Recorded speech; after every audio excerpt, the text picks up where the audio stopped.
마태복음 26장 26절부터 35절까지 말씀입니다. 신약성경 46면 마태복음 26장 26절부터 35절까지 한 목소리로 합독합니다. 시작! 그들이 먹을 때에 예수께서 떡을 가지사 축복하시고 떼어 제자들에게 주시며 이르시되 받아서 먹으라, 이것은 내 몸이니라 하시고, 또 잔을 가지사 감사기도 하시고 그들에게 주시며 이르시되 너희가 다 이것을 마시라, 이것은 죄 사함을 얻게 하려고 많은 사람을 위하여 흘리는 바 나의 피 곧 언약의 피니라. 그러나 너희에게 이르노니 내가 포도나무에서 난 것을 이제부터 내 아버지의 나라에서 새 것으로 너희와 함께 마시는 날까지 마시지 아니하리라 하시니라. 이에 그들이 찬미하고 감람산으로 나아가니라. 그때 예수께서 제자들에게 이르시되 오늘 밤에 너희가 다 나를 버리리라. 기록된 바 내 목자를 치리니 양의 떼가 흩어지리라 하였느니라. 그러나 내가 살아난 후에 너희보다 먼저 갈릴리로 가리라. 베드로가 대답하여 이르되 모두 주를 버릴지라도 나는 결코 버리지 않겠나이다. 예수께서 이르시되 내가 진실로 너희에게 이르노니 오늘 밤 닭 울기 전에 내가 3번 나를 부인하리라. 베드로가 이르되 내가 주와 함께 죽을지언정 주를 부인하지 않겠나이다 하고 모든 제자도 그와 같이 말하니라. 아멘. 오늘 정직이주를 맞이하여 하나님 앞에 예배하게 됨을 하나님 앞에 감사를 드립니다. 오늘 예배를 통하여 하나님 주시는 큰 은혜와 또 큰 축복의 말씀을 들으며 우리 심령이 살아나는 놀라운 복이 있기를 주의 이름으로 축원합니다. 아멘.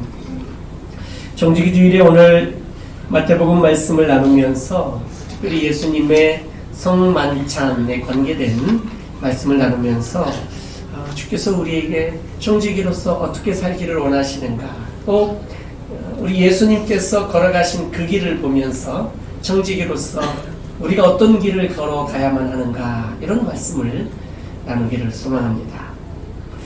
6월절이 되면 이스라엘 사람들은 이런 일들을 하였습니다. 6월절을 우리가 이미 출애굽기의 말씀을 통해서 잘 알고 있는 내용들이죠.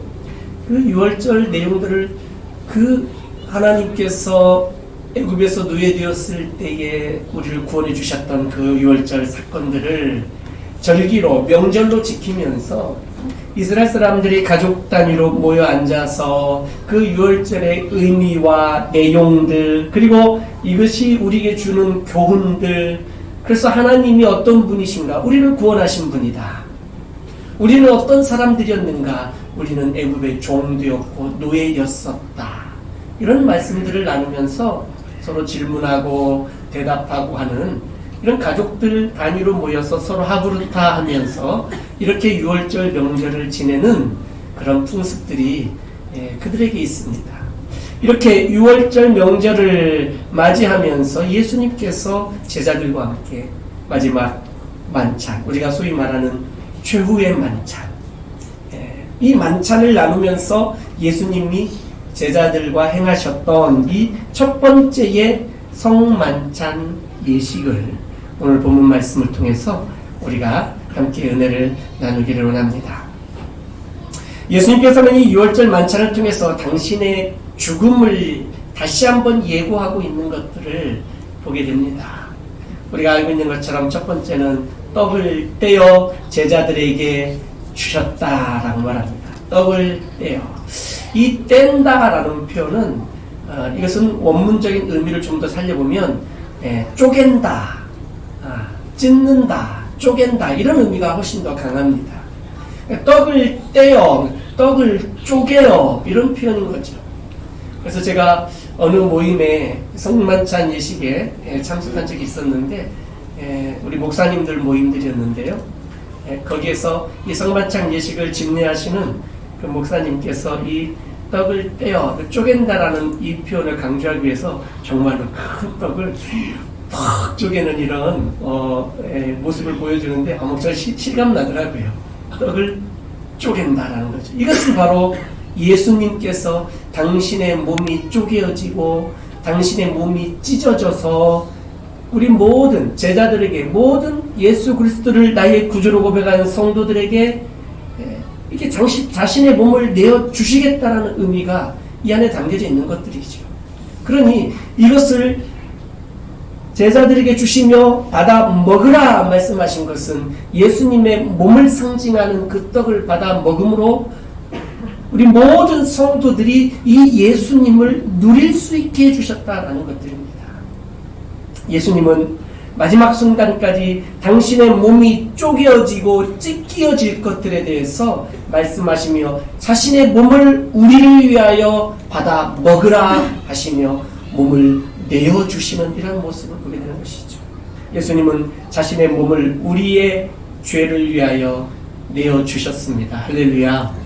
생명의 떡이신 예수 그리스도, 바로 이 떡이, 이 성만찬 예식에 사용되어지는 이 떡이, 그리고 성막의 지성소 안에 들었던 이 항아리에 들었던 만나가 생명의 떡이신 예수 그리스도를 상징하고 또 우리에게 보여주시는 의미가 있는 것들이죠. 말씀이 육신이 되어 우리 가운데 오셨다라는 요한복음의 말씀처럼 내 몸을 받아 먹으라 라는 것은 바로 이 몸 육신이 원래 말씀이셨던 예수님이 육신이 되어 성육신하셨다라는 거죠. 이 몸을 먹으라라는 말씀은 우리에게 말씀을 먹으라라는 말씀으로 또 이렇게 연결되는 것을 보게 됩니다.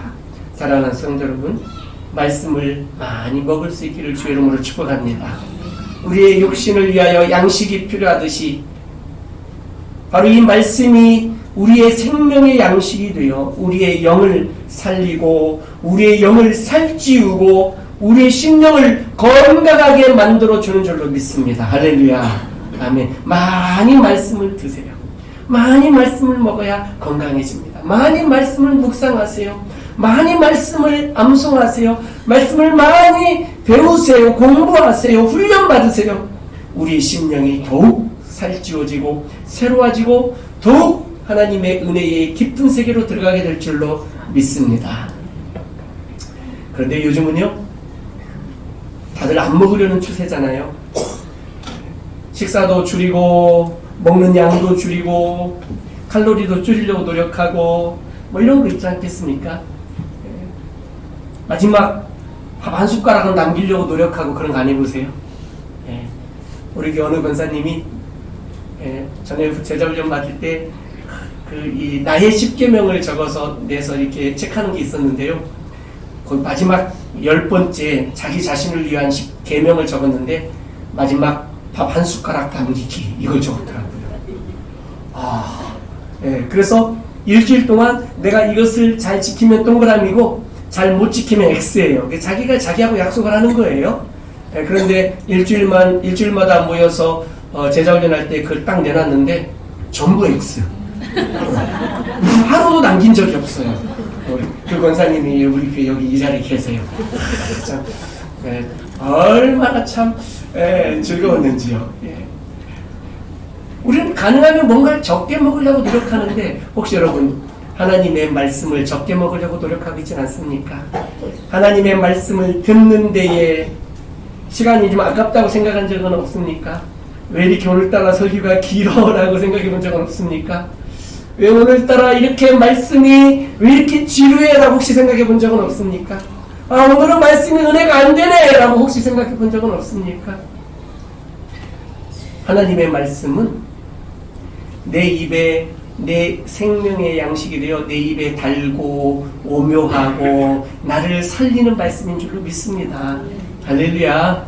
아멘. 또 때로는 그 말씀이 우리에게 내 심령을 찌르고 내 골수를 쪼개고 하는 이 말씀들이 내가 정말 이 말씀을 받기에 매우 부담스러운 말씀이 있을 수도 있는 것을 보게 됩니다. 그러나 바로 이 말씀이 우리에게 약이 되고 또 이 말씀이 우리에게 다시 치유와 회복을 일으켜주는, 다시 심령의 부흥을 일으켜주는 그런 말씀인 줄로 믿습니다. 예수님께서 떡을 떼어 쪼개어 제자들에게 주시면서 하시는 말씀, 받아 먹으라 라는 말씀이었어요. 바로 하나님의 말씀을 우리가 더 깊이 묵상하고 그 말씀을 읽고 말씀을 지키며 살아갈 수 있기를 주의 이름으로 축복합니다. 아멘. 예수님께서 두 번째로 하신 것은 뭐냐면 이제는 포도주 잔을 제자들에게 주시는 것이었습니다. 오늘 본문 말씀에도 이 포도주 잔을 제자들에게 주시면서 28절에 보니까 이것은 죄 사함을 얻게 하려고 많은 사람을 위하여 흘리는 바 나의 피 곧 언약의 피니라 라고 그렇게 말씀하고 있는 것을 봅니다. 포도주는 예수님이 흘리실 피를 상징합니다. 십자가를 지시고 흘리실 피를 의미하는 것이죠. 이 피의 효능이 뭐냐면 우리의 죄를 사하여 주시는 효능이 있다는 거예요. 이 예수님의 피가 우리의 죄를 사하여 주시고 모든 불의에서 우리를 깨끗게 하여 주시는 줄로 믿습니다. 그러니 이 예수님의 피를 상징하는 이 포도주 잔을 마시면서 내가 무슨 묵상을 해야 되냐면 이 피가 내 죄를 사하였고 이 피가 나로 하여금 죄로부터 구원하였다라는 이 깊은 묵상 가운데에 그 잔을 받아 마시게 되는 것들을 봅니다. 그리고 예수님께서는 실제적으로 이제 십자가에서 죽으시고 피 흘리심으로 이 모든 것들을 다 이루신 것을 봅니다. 예수님께서 십자가에서 죽으심, 이 죽으심을 앞두고 성만찬 예식을 통해서 제자들과 그리고 이제는 오늘날 우리들에게 크신 은혜를 주시는데요. 죄사함을 통해서 우리에게 영원한 생명을 주시고 심판에 이르지 않게 하시는 놀라운 은혜와 특권을 우리에게 허락하여 주셨고 우리로 하여금 하나님의 자녀가 되는 놀라운 특권을 축복을 우리에게 주셨는데 바로 이것을 기념하는 것이 성만찬 예식이에요. 이게 은혜로 주신 예식이에요. 그러니 이 성만찬 예식을 참여하면서 우리는 어떤 마음을 가져야 되냐면 내가 예수님과 진정으로 연합되어 하나가 되었다라는 이것을 확인하는 시간이에요. 얼마나 은혜롭고 얼마나 감격스럽습니까? 이것이 성만찬 예식이 우리에게 큰 은혜를 주는 은혜의 표징이 되는 줄로 믿습니다. 사랑하는 성도 여러분, 이제 우리가 연말이 되면 또 성만찬 예식을 행하면서 이런 의미들을 다시 한번 묵상할 수 있기를 바랍니다. 예수님께서는 이렇게 당신의 길을 걸어가십니다. 모든 제자들을 위하여 그리고 모든 사람들을 위하여 인류를 위하여 당신의 몸을 내어주시고 그리고 피를 흘려주심으로 우리의 모든 죄 사함과 우리를 깨끗게 하여 주시는 놀라운 은혜를 주셨습니다.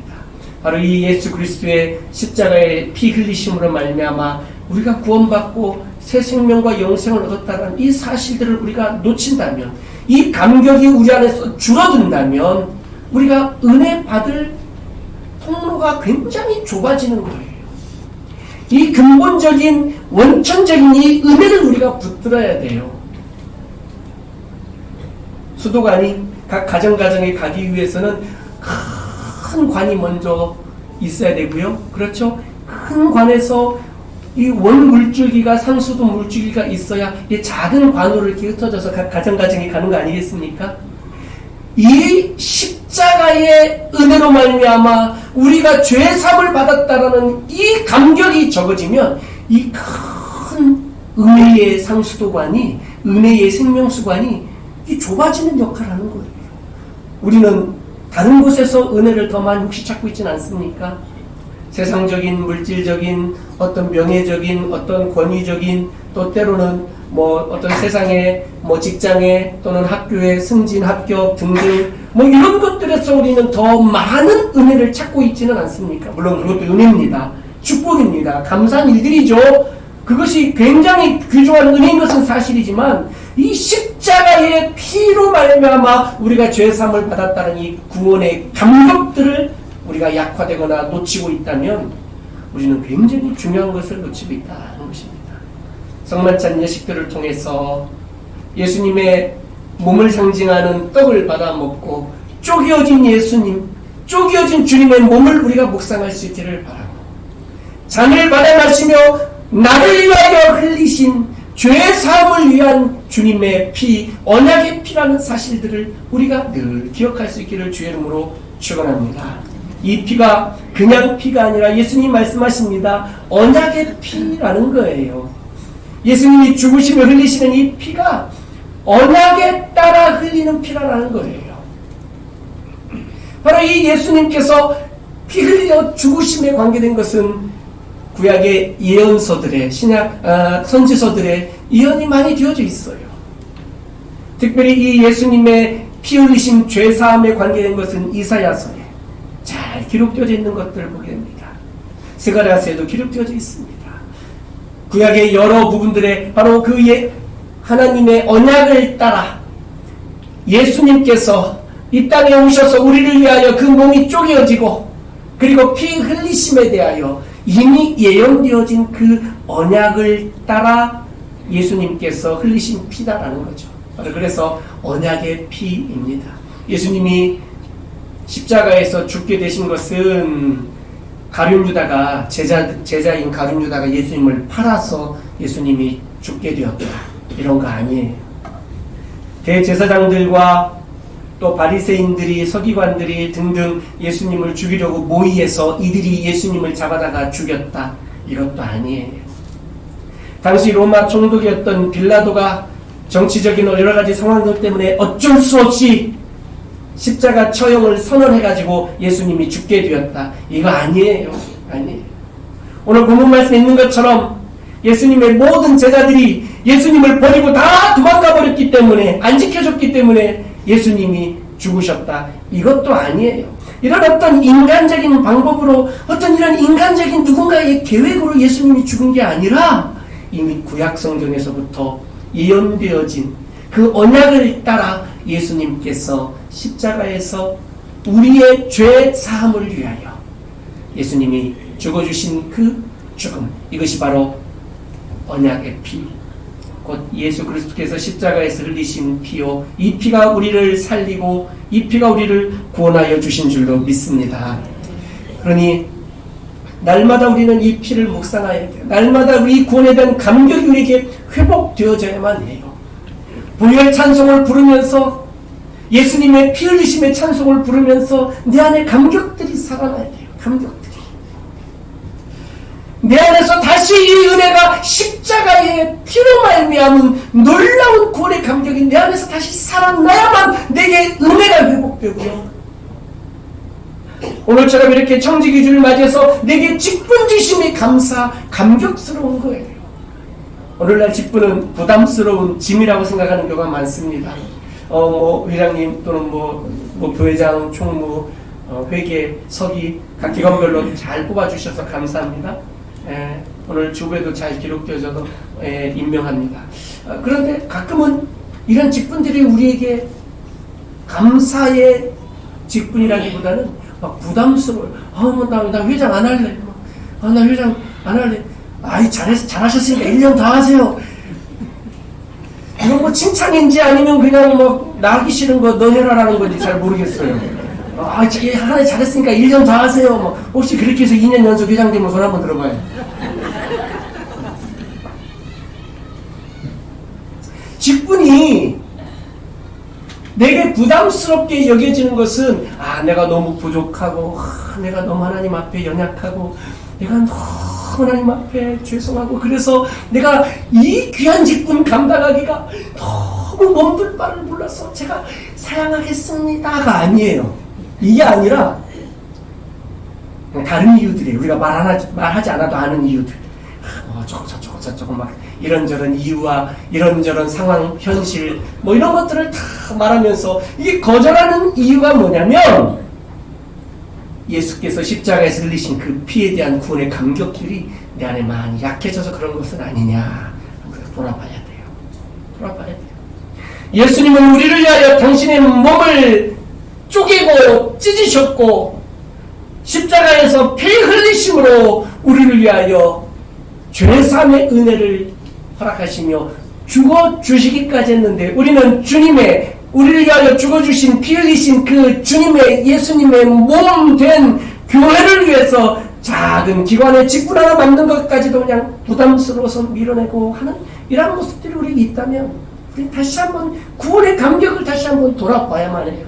내 안에 구원의 감격이 얼마나 아직도 강하게 살아있는가 한번 돌아볼 수 있기를 주의 이름으로 부탁을 드립니다. 예수님께서는 바로 꿋꿋하게 당신의 길을 가셨습니다. 죽으시기 위하여 이 땅에 오셨고 그분은 근본 하나님과 동등한 분이셨어요. 그분이 바로 성자 하나님이세요. 삼위일체 세 분이신 하나님이 동시에 한 분인 우리의 머리로 쉽게 이해하기 어려운 그 하나님 중에 한 분이신 이 예수님께서 이 땅에 죄인된 인간의 몸이 되어 이 땅에 오셔서 완전한 인간이 되셔서 우리를 위하여 피 흘려 죽어주시기까지 하셨어요. 이 얼마나 놀라운 은혜예요. 빌립보서에 있는 말씀처럼 예수님께서는 자기 자신을 비워내셔서 모든 걸 다 내려놓고 우리 죄를 위하여 우리를 구원해 주시기 위하여 이 땅에 오셨다는 사실을 우리가 다시 한번 깊이 묵상할 수 있길 바라요. 예수님은 이것이 당신의 길인 줄 알고 성부 아버지 하나님께서 허락하시고 하나님이 작정하시고 뜻하셨던 길인 것을 깨닫고 이 길을 걸으셨어요. 십자가의 길을 걸으셨어요. 죽음의 길을 걸으셨어요.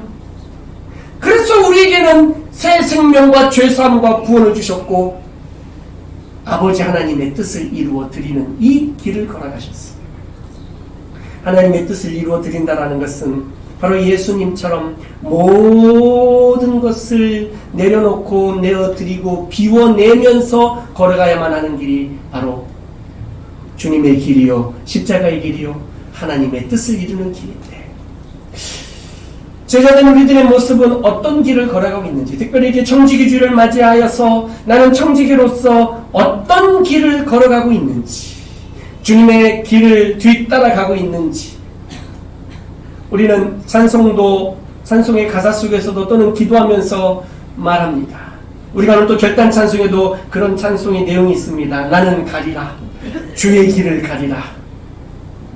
십자가 따라서 주의 길을 가리라. 주님 발자취를 따라서 그 골고다 언덕을 따라가리라. 우리는 이렇게 찬송으로 우리의 믿음과 신앙과 우리의 결단을 하나님 앞에 그리고 예수 그리스도 앞에 고백으로 들여 올려드립니다. 그런데 오늘 본문에 등장하는 제자들의 모습은 어떤가? 이 제자들의 모습은 바로 예수님을 버리는 것을 선택했습니다. 예수님께서 말씀합니다.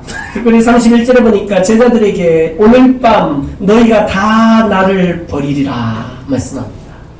오늘 밤 너희가 다 나를 버리리라. 그러면서 말씀할 스가랴에 있는 예언의 말씀을 계속 말씀하시는데 기록된 바 내가 목자를 치리니 양의 떼가 흩어지리라 하였느니라. 목자를 치니 그 양들이 다 흩어질 수밖에 없는 것처럼 내가 예수님께서 바로 그 치심을 당하고 십자가에서 죽게 되시고 그러면 제자들 양들은 다 흩어져 버릴 것이다 라고 이런 말씀을 합니다. 이 말씀을 듣고 오늘 32절에 보니 33절에 보니까 베드로가 이렇게 대답합니다. 모두 주를 버릴지라도 나는 결코 버리지 않겠나이다. 이거 얼마나 대단합니까? 한번 따라 하시겠습니까? 모두 주를 버릴지라도 나는 결코 버리지 않겠나이다. 참 대단한 열정입니다. 모두 주를 버릴지라도 나는 결코 주를 버리지 않겠나이다. 우리 찬송 중에 CCM 중에 그런 찬송이 있습니까? 오직 믿음으로 이 찬송에 그렇죠? 세상 변하고 사람들은 변하여도 나는 주를 믿고 따르고 나는 결코 변하지 않겠노라고 이렇게 찬송하는 그 찬송가 가사가 생각나는 대목입니다. 모두 주를 버릴지라도 나는 결코 주를 버리지 않겠나이다. 그 모두는 누굽니까? 지금 모여있는 제자들이에요. 제자들. 이 제자들 모두 주님을 버릴지라도 나는 버리지 않겠노라고 그렇게 아주 강하게 말합니다. 그랬더니 예수님께서 말씀합니다. 34절에 보니까 내가 진실로 내게 이르노니 오늘 밤 닭 울기 전에 네가 3번 나를 부인하리라. 지금 호언장담했던 베드로에게 예수님은 말씀합니다. 너 멀리 가지도 않아. 너의 이 결단이 오늘 밤에 이 결단이 거짓 결단이라는 게 드러날 텐데 오늘 밤 닭 울기 전 3번 네가 나를 부인할 것이다. 3번 부인한다는 것은 완전한 부인이에요. 완전한 부인이에요. 베드로가 이 말씀을 듣고 깜짝 놀랐습니다. 다른 제자들도 베드로의 이런 이야기를 베드로와 예수님의 대화를 들으면서 다른 제자들도 당황했습니다. 특별히 베드로는 모든 제자들이 다 버려도 자기만 안 버리겠다고 말하는데 기분이 좋겠습니까? 그랬더니 이제는 베드로와 모든 제자들이 동시에 이구동성으로 말합니다. 35절에 보니까 베드로가 이르되 내가 주와 함께 죽을지언정 주를 부인하지 않겠나이다 하고 모든 제자도 그와 같이 말하니라. 내가 주와 함께 죽을지언정 주를 부인하지 않겠나이다. 성도 여러분, 완전 죽을 각오한 거예요. 주와 함께 죽을지언정. 여러분 진심이 느껴집니까? 이 베드로의 진심? 주와 함께 죽을지언정. 결혼할 때 이런 얘기 합니까? 뭐 검은 머리 팥불이 될 때까지 뭐 사랑하겠느냐? 혹시 이런 그 서약 질문 받고 뭐 예 또는 아멘 하고 해보신 적 있죠? 근데 지금 어떻습니까? 그때는 막 진짜 결혼식 얼마나 감격스러워요. 내가 이 여자를 내 아내로, 내가 이 남자를 내 남편으로. 정말 감격스럽죠. 아멘, 예 하고 서약을 하고 정담을 하고 결혼합니다. 그런데 살다 보니 잘 그 결단과 그 서약이 잘 지켜지지 않는 것을 봐요. 우리 믿음은 어떻습니까? 믿음의 서약들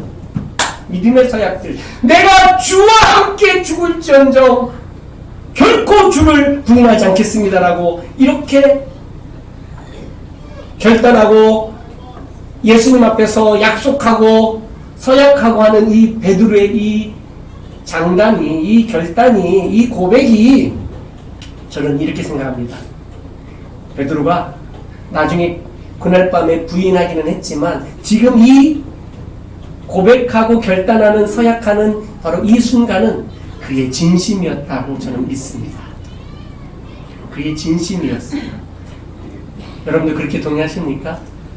여러분, 특별히 중직자 여러분, 직분 임직할 때에 서약한 거 있잖아요. 손 들고 서약하고, 그렇죠. 그거 잘 지키고 계세요? 자, 나는 잘 지킨다 손 한번 들어봐요. 꼭 못 들 것만 손 들으라고 그러죠? 예. 그런데 그 당시에 서약할 때의 마음은 진심이었어요? 거짓이었어요? 진심이셨어요. 저는 그걸 믿습니다. 진심이었어요. 저는 이 베드로의 이 고백이, 이 서약이, 이 결단이 저는 진심이었다고 믿는 거예요. 저는 그렇게 확신해요. 그런데 왜 그가 나중에 바로 그날 밤에 예수님을 부인할 수밖에 없었느냐? 우리 연약한 거예요. 예수님께서도 말씀하셨어요. 오늘 31절에 스가랴 말씀을 인용하면서 내가 목자를 치리니 양떼가 흩어질 것이다 라는 거죠. 지금 시대가 이렇게 악하다라는 거예요. 얼마나 악한 시대입니까? 바로 지금은 어둠의 때입니다. 공중 권세를 잡은 사탄이 지배하고 영향력을 발휘하는 시대에 우리가 살고 있어요. 심지어는 스가랴의 말씀처럼, 그리고 예수님이 하신 이 말씀처럼 목자들마저도 침을 당하는 시대예요. 목자들마저도.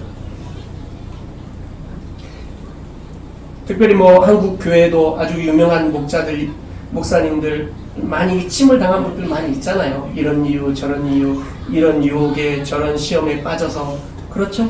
그러니 막 양떼들이 흩어지죠. 저 목사님 저렇게 존경해 왔는데 막 저럴 수가 있어. 막 상처받고 막 흩어지는 거예요. 심지어는 2000년 전에는요, 예수님도 침을 당하셨어요. 예수님도. 그러니 제자들이 흩어질 수밖에 없는 거예요. 시대가 그래요. 시대가 마지막 때 아니겠습니까? 2000년 전 예수님의 지금 우리가 지금 동일한 것들은 바로 이 어둠의 시대에 우리가 살고 있다는 거예요. 창세기 3장에 아담과 하와가 선악을 알게 된 나무 열매를 따먹는 순간부터 저 계시록 20장까지, 창세기 3장부터 계시록 20장까지가 다 어둠의 때요. 주님 다시 오셔서 새하늘과 새 땅을 이루실 그때가 되기 전까지는 다 우리가 이렇게 힘들고 어려운 신앙생활을 하고 있는 거예요. 성경에 보면 딱 청정지역은 성경에 66권 중에 4장밖에 없어요. 창세기 1장, 2장. 그리고 저 요한계시록 21장, 22장 끝에 딱 4장밖에 없어요. 딱 4장.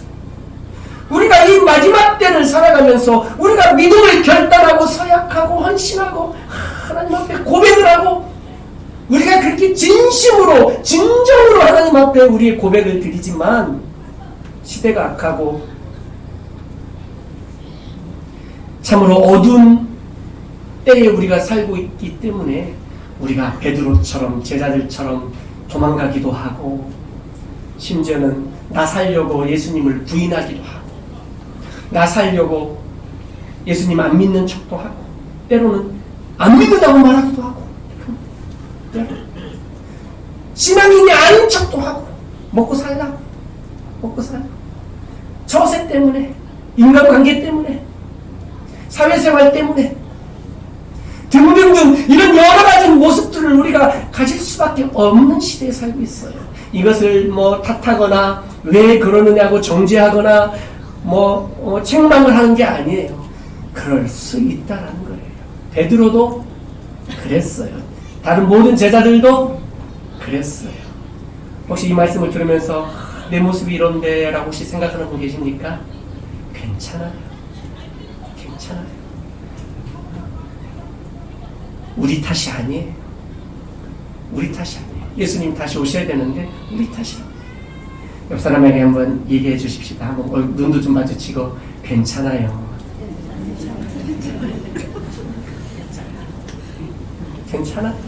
그럴 수 있어요. 괜찮아? 그래서 계속 그렇게 살라는 얘기는 권하는 건 아니지만 그렇게 앞으로 쭉 그렇게 사시라고 막 권장하는 것은 아니지만 나의 결단과 나의 고백이 때로는 실패하고 넘어졌을지라도 괜찮아요.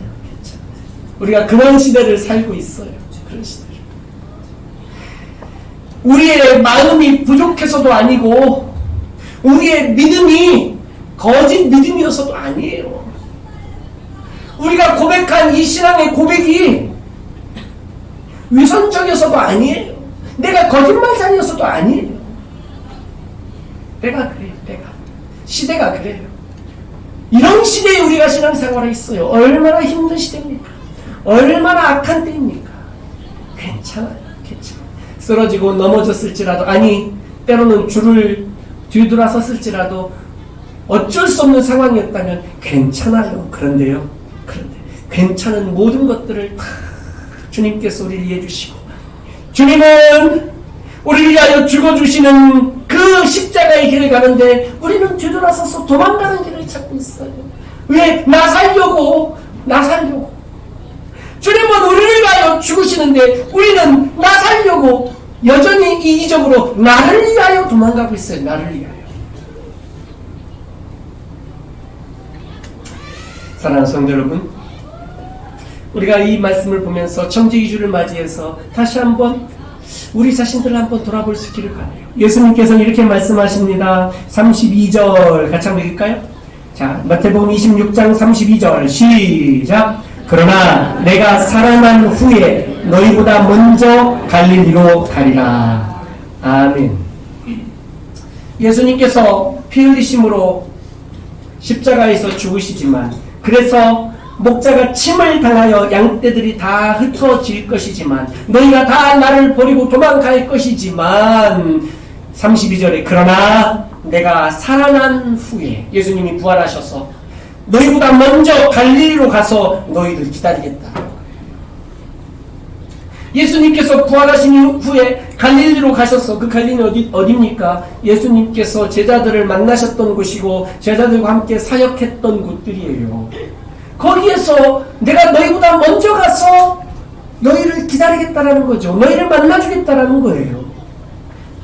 제자들은 예수님을 버리고 도망가지만 예수님은 버리고 도망간 제자들을 버리지 않고 그들을 다시 만나 주시겠다라는 거예요. 얼마나 놀라운 은혜입니까? 나는 연약해서, 우리는 연약해서 주를 버리고 또 때로는 부인하고 또 때로는 등지기도 하지만 주님은 우리를 결코 버리지 않으시겠다는 거죠. 예수님께서 살아나신 후에, 부활하신 후에 갈릴리로 먼저 가셔서 우리를 기다려 주시겠다는 이 말씀, 모든 사망 권세를 이기신 후에 사망 권세를 깨트리고 사단의 권세를 깨트리고 그 죽음에서 부활하신 후에 그 부활의 예수님께서 우리를 다시 만나주시겠다라는 거예요.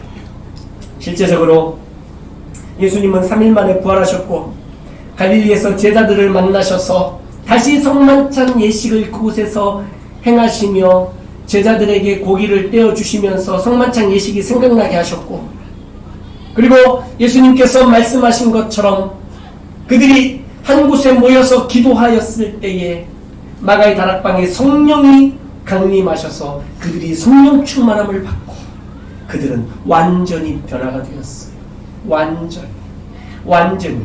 불과 한 달 반 전에는 예수님이 십자가에 달리시고 못 박히실 때 다 도망갔던 제자들이 이제는 이 제자들이 예수님의 부활의 은혜를, 부활의 예수님을 만나고 나서 성령 충만을 받고 나니 이제는 도망가는 것이 아니라 오히려 그 죽음을 각오하고 복음을 전하고 순교 당하는 것을 두려워하지 않고 실제로 많은 제자들이 순교를 당하였고 베드로는 예수님처럼 십자가에 못 박히는 처형을 당했는데 예수님처럼 똑바로가 아니라 유대 전승에 의하면 거꾸로 못 박아달라고 해서 베드로는 거꾸로 십자가에 못 박히기도 했고 두려워하지 않고 주의 나라와 복음을 위해서 예수 그리스도의 죄사함에 그리고 부활의 복음을 땅끝까지 전하는 일들에 헌신하는 주의 일꾼들, 청지기들이 되었다라는 사실이에요. 사랑하는 성도 여러분, 내 힘으로 살지 말기를 바랍니다. 내 힘으로는 많은 고백도 하고 결단도 하고 약속도 합니다. 주님, 제가 이렇게 하겠습니다. 주님, 제가 이렇게 주님 앞에 약속합니다. 이렇게 약속합니다. 주님, 이거 이루어지시면 제가 이렇게 할게요. 뭐 혹시 이런 거 약속합니까? 뭐 잘하셨어요. 근데 잘 지키세요. 근데 거의 대부분 지키는 분도 계세요. 근데 꽤 상당수는 잘 안 지켜요. 왜 안 지킨 줄 아십니까? 첫째, 내가 바라는 대로 안 이루어지니까 안 지켜요. 뭔가 이 동기가 건전하지 않으면 주님이 응답을 잘 안 해주시는 거 알죠? 내가 바라는 대로 안 이루어지니까 잘 안 지켜요. 둘째는 이루어졌는데 또 안 지키는 분들이 있어요. 왜 안 지키는지는 잘 모르겠어요. 자, 내 힘으로 뭘 하려고 막 약속하고 결단하는 거 말고 우리는 주님 앞에 나의 연약함, 베드로처럼 3번 예수님을 부인할 수 있다라는 연약함을 고백하고 주여, 나는 연약한 자입니다. 믿음으로 살려고 애쓰지만 세상의 유혹과 시험에 자주 넘어지고 또 넘어지고 또 넘어지는 부족한 사람입니다. 라고 솔직하게 고백하고 이제는 예수님의 제자들이 내 의지와 내 결심으로 내가 죽을지언정 주를 부인하지 않겠다고 했던 그 약속을 지키지 못했던 것과 달리 부활의 예수님의 능력을 힘입고 성령의 능력을 힘입었을 때에 그들이 제자로서의 온전히 살아갈 수 있었던 것처럼 정죄주의를 맞이해서 우리가 다시 한번 예수님의 부활의 능력을 힘입을 수 있기를 주의 이름으로 축복합니다. 성령 충만하시기를 주의 이름으로 축원합니다. 내 힘으로 감당하면요 아무리 작은 직분이라도 막 피곤합니다. 지칩니다. 불평과 원망들이 계속해서 내 입에서 쏟아져 나옵니다. 그러나 내게 은혜가 충만하고 성령으로 내 안에 충만하면 모든 것들을 다 포용하고 감싸 안게 됩니다. 다 포용하고 감싸 안게 됩니다. 사랑의 마음이 확 올라옵니다. 사랑의 마음이. 할렐루야. 사랑의 마음이 확 올라옵니다. 근데 그 사랑이 좀 식어지면요, 아무리 은혜를 받아도 불평이 나옵니다. 아니, 은혜 받은 게 때로는 화가 날 수도 있습니다. 아, 오늘 예배 은혜 받지 말아야 돼. 아, 정신 차려, 정신 차려. 정신 차려, 돌아, 깨어 있으라. 은혜 받으면 안 된다. 깨어 있으라. 이게 혹시 그러고 있는 건 아닙니까? 제가 25년 전에, 또 우리 집 얘기할 거예요. 네, 기대하세요. 25년 전에 결혼해서 신혼 시절에 뭐 이랬어요.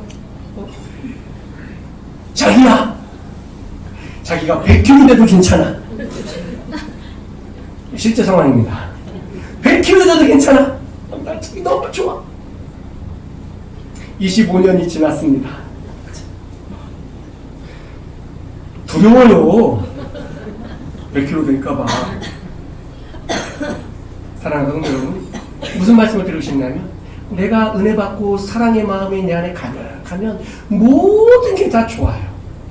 모든 게 다, 100kg겠습니까? 모든 게 다 좋아요. 모든 게. 오죽하면 저같이 말뚝 보고도 절 안 되잖아요. 좋으면. 모든 게 다 좋아요.